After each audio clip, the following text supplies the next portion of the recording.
Aš galvoju, kad tos konkurencijos žmogų gyvenime ir taip užtenka. Aš kažkada šokau Žuvėdros kolektyve Klaipėdoje pramoginius šokius ir tose pramoginiuose šokiuose yra konkurencija. Kieno suknelė gražesnė, kas geriau šoka. Yra, aišku, sportiniai šokiai, yra normalu, kad yra konkurencija. Taip. O liaudės šokis yra, grožis atsiranda tada, kai yra vienodai viskas atliekama. Kai yra sinchronas. Kai ratas yra gražus, tu negali nei aukščiau iššokti, nei žemiau, ar ten kažkaip išsiskirsti, nes visas grožis yra sinchronė, kai visi daro vieningai.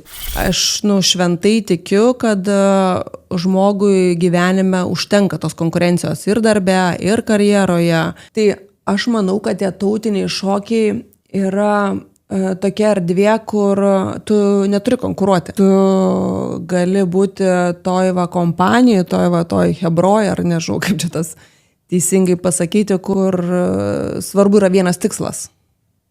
Po vieną mes irgi galim daug padaryti gyvenime, bet kartu mes galim padaryti daug daugiau.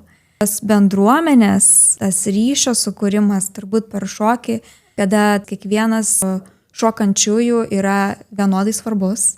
Ir žinojimas, kad kaip tu šoki yra labai svarbu, kad tu esi ta sudėtinė dalis to viso grožio, kurį, kaip kartais vyksta šokių šventės, yra nufilmuojama iš viršaus, kokius ten lietuviškus raštus jie iššoka. Tai žinant, kad tu esi grandis viso to, kažkur dalelė, turbūt kiekvienam yra labai labai svarbu.